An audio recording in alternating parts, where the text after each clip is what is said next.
और आज हम पढ़ेंगे कार्बोहाइड्रेट और उसमें मोनोसैकेराइड और उसकी क्लासिफिकेशन। तो पिछले लेक्चर में हमने क्या पढ़ा था? हमने कार्बोहाइड्रेट पढ़ा था। हमने कार्बोहाइड्रेट को एक जनरल टर्म दे दी थी CxH2O, पर हमने देखा कि एसिटिक एसिड जो कि एक एसिड है वो इस फॉर्मूले को फॉलो कर रहा है। होना तो जो फॉर्मूले को फॉलो करते हैं उन्हें तो कार्बोहाइड्रेट होना चाहिए, पर वो एसिड है।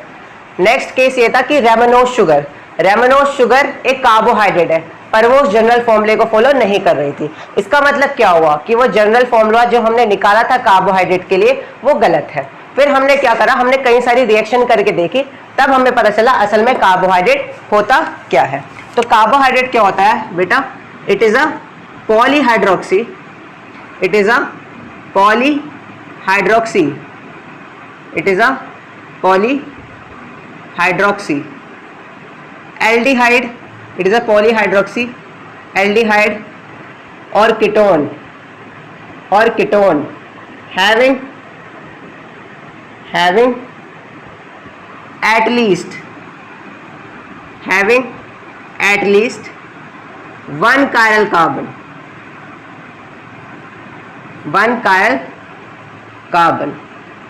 or produce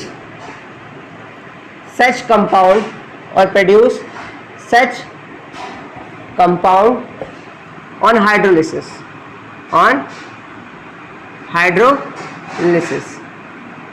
कहने का मतलब क्या है बेटा? कार्बोहाइड्रेट क्या है? जिसमें बहुत सारे OH ग्रुप हो। हाइड्रोक्सी का मतलब OH ग्रुप, जिसमें बहुत सारे OH ग्रुप हो, या तो एल्डिहाइड CHO ग्रुप हो, या फिर ketone C double bond O group हो, और कम से कम एक कायरल एटम होना चाहिए, या फिर इस तरीके का कंपाउंड प्रोड्यूस करे जब हम उसके ऊपर पानी फेंके, यानी कि जब उसका हम हाइड्रोलिसिस करें।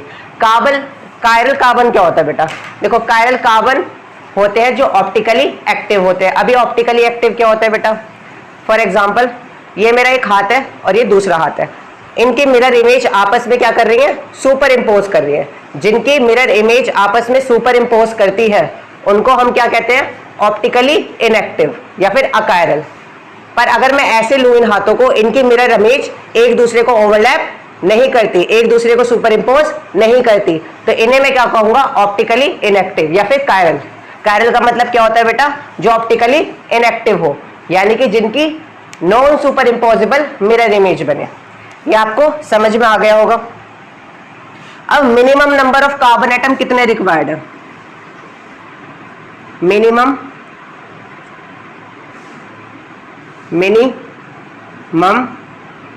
नंबर ऑफ कार्बन एटम, कितने minimum number of carbon atom required है किसी कार्बोहाइड्रेट को बनाने के लिए? तो देखिए, एक तो एल्डिहाइड का कार्बन होगा, एक कायरल कार्बन है। अब जो कायरल कार्बन है ये सुपर इम्पोजेबल या नॉन सुपर इम्पोजेबल किसी दूसरे कार्बन एटम के होगा। तो कायरल कार्बन में 2 कार्बन आ गए जिसके वो नॉन सुपर इम्पोजेबल है। समझ में आ रही है? और एक है एल्डिहाइड का। तो मिनिमम कार्बन एटम कितने होने चाहिए बेटा? 3। मिनिमम होने चाहिए 3। अच्छा, तो ये बात आपको समझ में आ गई है। अब हम आगे चलते हैं। अब आप हेडिंग डाल लीजिए मोनोसैकेराइड।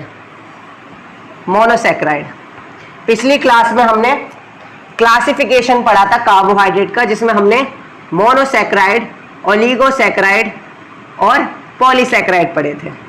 अब हम क्या पढ़ेंगे? मोनोसैकेराइड आपको पता है मोनोसैकेराइड में क्या होता है?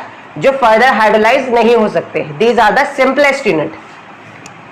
अब मोनोसैकेराइड फर्दर क्लासिफाई है on the basis of, they are further classify on the basis of number of carbon atom.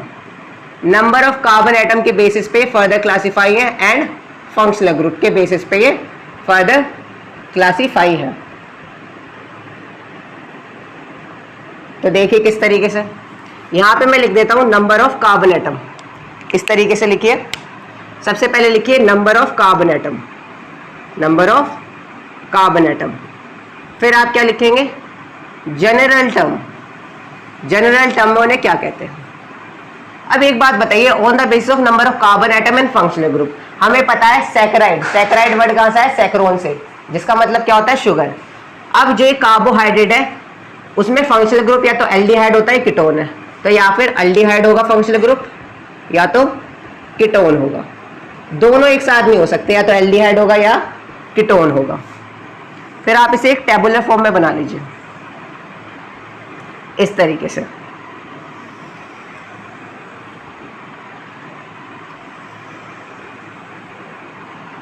अब हम देखते हैं, या तो कार्बन एटम 1 हो सकता है या 2 हो सकता है, 3 हो सकता है, 4 हो सकता है, 5 हो सकता है, 6 हो सकता है और 7 हो सकता है। अगर वेरी सॉरी 3 हो सकता है, क्योंकि अभी थोड़ी देर पहले हमने बताया था नंबर ऑफ कार्बन एटम किसी कार्बोहाइड्रेट को बनाने के लिए मिनिमम कितने होते हैं, 3 हो सकता है, 4 हो सकता है, 5 हो सकता है, 6 हो सकता है और 7 हो सकता है। 3 होता है तो 3 के लिए टर्म यूज करते हैं ट्रायोज, 4 के लिए हम यूज करते हैं टेट्रोज, 5 के लिए हम यूज करते हैं पेंटोज, 6 के लिए यूज करते हैं हेक्सोज और 7 के लिए यूज करते हैं हम हेप्टोज। अच्छा, अगर हमारे पास किसी मोनोसैकेराइड में एल्डिहाइड है तो उन शुगर को कहते हैं एल्डोज, अगर कीटोन है तो उन्हें क्या कहते हैं, कीटोज।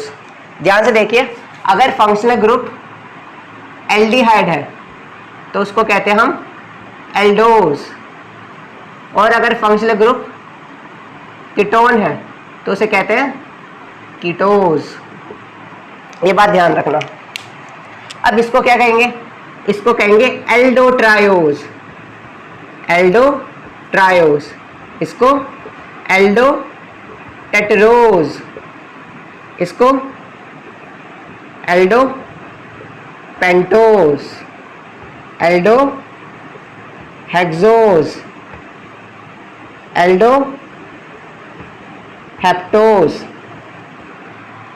और वैसी कीटोन में क्या कहेंगे, कीटोट्रायोज, कीटोटेट्रोज, कीटोपेंटोज,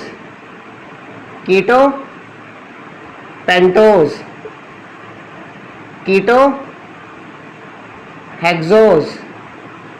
और कीटोहेप्टोज। ठीक है, आप इस टेबल को नोट डाउन कर लीजिए, फिर हम आगे चलते हैं।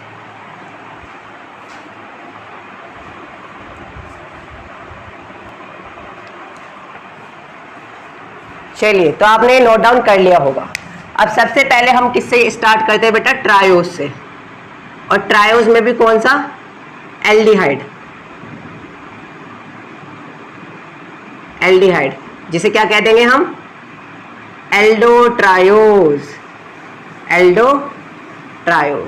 तो मिनिमम 3 कार्बन एटम का कार्बोहाइड्रेट होता है, तो एल्डिहाइड के केस में सबसे पहले तो एल्डिहाइड ग्रुप लगा देंगे, दूसरा हम ऐसे लगा देंगे OH, ठीक है, CH2OH। इसको क्या मैं इस तरीके से भी बना सकता हूं, CHO OH H CH2OH। ये 1 हो गया, ये 2 हो गया, ये 3 हो गया। जो सेकेंड लास्ट कार्बन एटम है, ध्यान से सुनिए, जो सेकेंड लास्ट कार्बन एटम है उस पे OH जिस साइड होगा वही उसकी क्या होगी, कॉन्फ़िगरेशन। फॉर एग्जांपल इस केस में मैं देखूं तो OH किस साइड है, सेकेंड लास्ट कार्बन पे OH किस साइड है, राइट साइड पे है, तो इसे मैं कहूंगा D फॉर डेक्स्ट्रोरोटेटरी। डेक्स्ट्रोरोटेटरी क्या है कि इनमें जो पेनल्टीमेट कार्बन पे एटम है, सॉरी जो फंक्शनल ग्रुप OH है वो कहाँ प्रेजेंट होगा, राइट हैंड साइड, तो डेक्स्ट्रो। और अगर लेफ्ट हैंड साइड प्रेजेंट होगा तो इसे क्या कहेंगे, लीवो। वैसे इसका जनरल नाम क्या है, इसका जनरल नाम है ग्लिसरल्डिहाइड, ओके। अच्छा, इसका नाम ग्लिसरल्डिहाइड क्यों है बेटा, क्योंकि ग्लिसरॉल से आया है। ग्लिसरॉल का स्ट्रक्चर कैसा होता है, CH2OH, CHOH, CH2OH। हमने क्या कहा, उसकी जगह खाली एल्डिहाइड लगा दिया, तो इसे हम क्या कहेंगे, ग्लिसरल्डिहाइड। इसको हम क्या कह देंगे, ग्लिसरल्डिहाइड, ग्लिसरल्डिहाइड, ओके।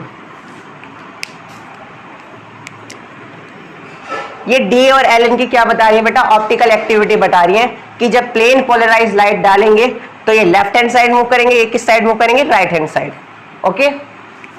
चलिए, अब हम किसकी बात कर लेते हैं बेटा, कीटोन की। कीटोन की, जिसको हम क्या कह सकते हैं, कीटो ट्रायोज, कीटो ट्रायोज। अब ये तो आपको पता होगा कीटोन हमेशा 2 कार्बन एटम के बीच में प्रेजेंट होता है, तो इसे इस तरीके से लिख सकते हैं CH OH H OH H। अब मैं OH को इस साइड भी लिख सकता हूं, OH CH H C double bond OH H। इसको क्या कहते हैं बेटा, डाई हाइड्रोक्सी एसीटोन। एसीटोन क्या होता है, CH3 C double bond CH3, इसको हम एसीटोन कहते हैं। अब इन दोनों पोजीशन पे हमने क्या लगा दिया, OH, तो इसे क्या कहेंगे बेटा, डाई हाइड्रोक्सी एसीटोन। और क्योंकि इनमें राइट हैंड साइड पे है OH ग्रुप, तो इसे क्या कह देंगे, डी डेक्स्ट्रो रोटेटरी, और इसका नाम क्या हो गया, di hydroxy acetone, di hydroxy acetone. इसका क्या नाम हो गया, L di hydroxy, L di hydroxy acetone. Okay, आप इसको नोट डाउन कर लीजिए, फिर हम आगे चलते हैं 1 2 and 3।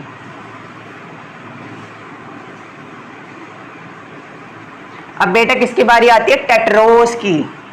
किसकी आती है, टेट्रोस की, 4 कार्बन की शुगर की, टेट्रोस की। ठीक है, टेट्रोस में पहले किसकी बात करेंगे, एल्डिहाइड की, तो उसे हम क्या कह सकते हैं, एल्डो टेट्रोज, एल्डो टेट्रोज। चलिए सबसे पहले हम ऐसे बना देते हैं, OH H OH H, और यहाँ पे क्या लिख सकते हैं, CH2 OH। अब मैं OH ग्रुप सारे लेफ्ट हैंड साइड पे भी ले जा सकता हूँ, OH H OH H CH2 OH। बेटा क्योंकि इसमें जो सेकेंड लास्ट कार्बन एटम है, सेकेंड लास्ट कार्बन एटम को देखते हैं, इसमें जो ये सेकेंड लास्ट कार्बन एटम है, इस पे OH राइट हैंड साइड है। किस साइड है, राइट हैंड साइड, तो इसे क्या लिखेंगे, डी फॉर्म है ये। इसमें सेकेंड लास्ट कार्बन एटम पे OH लेफ्ट हैंड साइड है, तो इसे क्या कहेंगे, एल फॉर्म। इसका नाम क्या होता है बेटा, इरेथ्रोज, डी इरेथ्रोज। इसका नाम क्या हो गया, एल इरेथ्रोज। इरेथ्रोज का मतलब, इरेथ्रो का क्या मतलब होता है बेटा, जो ये फंक्शनल ग्रुप है सेम साइड पे है, ये फंक्शनल ग्रुप है सेम साइड में। इसमें एक और केस पॉसिबल है कि मैं ऐसे लिख सकता हूँ CHO, ठीक है, और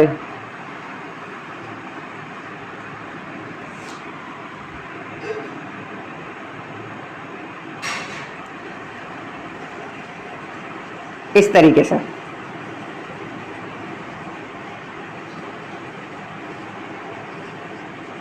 जब OH ग्रुप डिफरेंट साइड पे प्रेजेंट होता है तो उसे कहते हैं थ्रियो। ठीक है, तो क्या हो जाएगी, थ्रियोज, थ्रियोज। अब कौन सी थ्रियोज होगी, अब हम सेकेंड लास्ट कार्बन एटम पे देखते हैं। बेटा सेकेंड लास्ट कार्बन एटम पे OH group left hand side है, तो ये कौन सी थ्रियोज हो गई, एल थ्रियोज। सिमिलरली हम क्या बना सकते हैं, डी थ्रियोज बना सकते हैं, OH H OH H CH2 OH। अब इसको मैं क्या कहूंगा बेटा, सेकेंड लास्ट कार्बन एटम पे देखें, 1 2 3 4, ये क्या है, सेकेंड लास्ट कार्बन एटम है। सेकेंड लास्ट कार्बन एटम पे OH राइट हैंड साइड है, तो राइट हैंड साइड के लिए डी डेक्स्ट्रो रोटेटरी, और ये स्ट्रक्चर क्या है, थ्योरोज।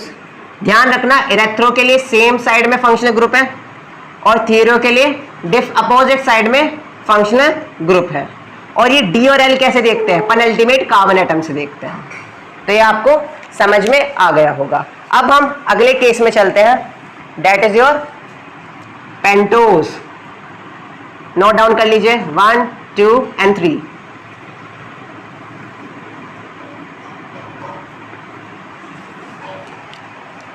नेक्स्ट है आपका पेंटोज। इसमें भी पहले हम एल्डिहाइड का केस ले लेते हैं, एल्डिहाइड का केस ले लेते हैं, जिसे हम क्या कह देंगे, एल्डो पेंटोस, एल्डो पेंटोस। अब इसे ध्यान से देखिएगा, 5 कार्बन की शुगर आपको पता है क्या कहते हैं उसे, राइबोस, जिसमें एल्डिहाइड भी होती है, जो कहाँ यूज होती है, आरएनए में।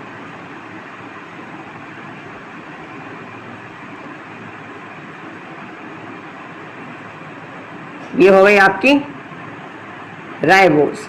अब ये राइबोस कौन सी है, सेकेंड लास्ट कार्बन एटम पे right hand side OH group है, तो इसे हम क्या कह सकते हैं, डी राइबोस। क्या कहेंगे बेटा इसको हम, डी राइबोस। एक चीज मैं और कर सकता हूं, मैं फर्स्ट कार्बन एटम पे OH की ग्रुप, OH फंक्शनल ग्रुप की पोजीशन चेंज कर देता हूं, तो मैं इसे इस तरीके से लिख सकता हूं,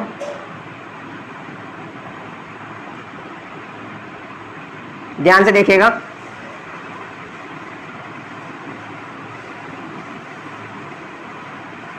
CH2OH। अगर मैं फर्स्ट जगह पे फंक्शनल ग्रुप की पोजीशन चेंज कर देता हूं, ये कौन सा है, फर्स्ट सेकंड कार्बन पे OH ग्रुप की पोजीशन चेंज कर देता हूं, तो जो स्ट्रक्चर बनता है उसको कहते हैं अरेबिनोज, अरेबिनोज। अच्छा, सारे फंक्शनल ग्रुप में सेम रखता हूं, अब की बार थर्ड पोजीशन पे OH ग्रुप की पोजीशन चेंज कर देता हूं, तो देखते हैं क्या बनता है,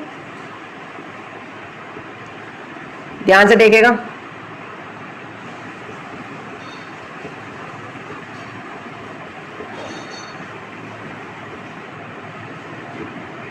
अब जो ये बनता है उसे कहते हैं जाइलोज। अब मैं क्या करता हूं, फोर्थ पोजीशन पे चेंज कर देता हूं, बाकी सब कुछ सेम रखता हूं।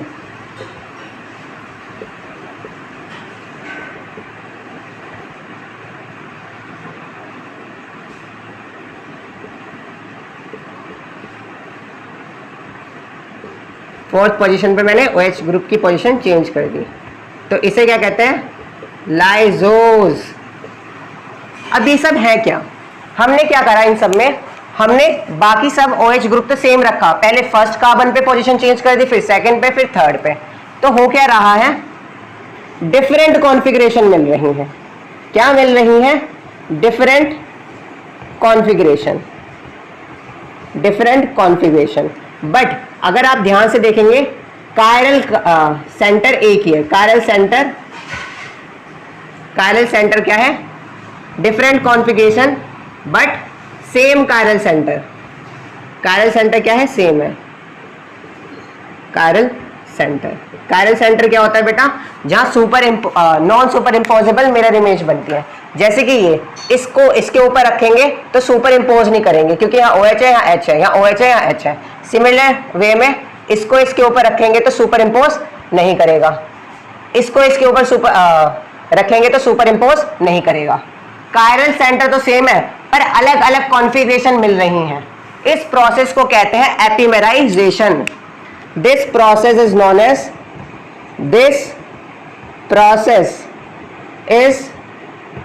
Known as epimerisation. तो एपिमेराइजेशन क्या होता है, epimerisation is a process to form different configuration but same chiral centre.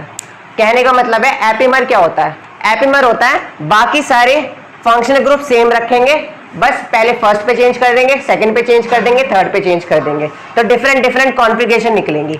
इस चीज को हम क्या कहते हैं बेटा, एपिमेराइजेशन। और जो ये बने ये क्या है, epimer at second position, epimer at third position, epimer at fourth position. ये क्या है, राइबोस के एपिमर है।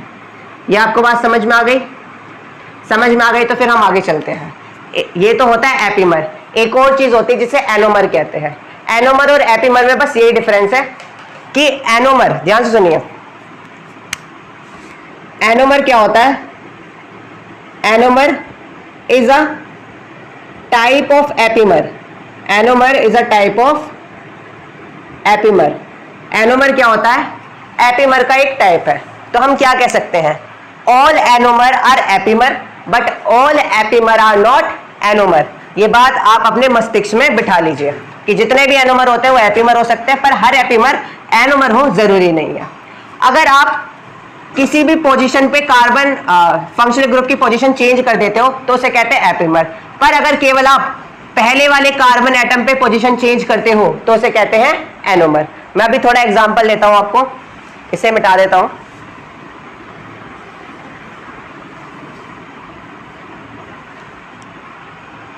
एनोमर का एग्जांपल देता हूं मैं आपको। एनोमर कुछ नहीं है, एक एपिमर का टाइप है। अगर आपको याद हो तो मैंने राइबोस का स्ट्रक्चर बनवाया था आपको न्यूक्लिक एसिड में चैप्टर में, ठीक है। कुछ इस तरीके से बना देता हूं, OH OH OH and CH2OH। इसे क्या कहते हैं? राइबोस। अगर OH ग्रुप डाउनवर्ड है तो इसे कहते हैं अल्फा राइबोस, जो कि जनरली होता ही है। पर अगर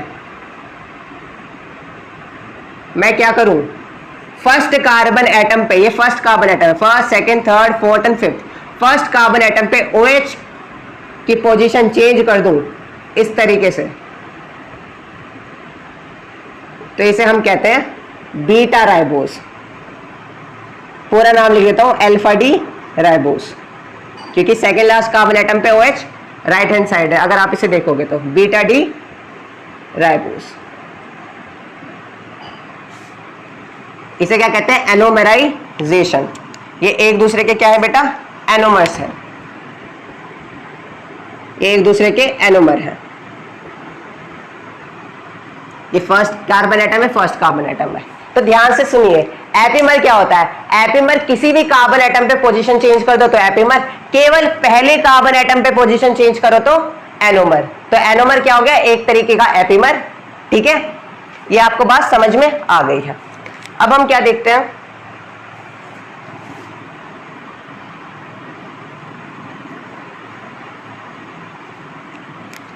एपिमर और एनोमर को।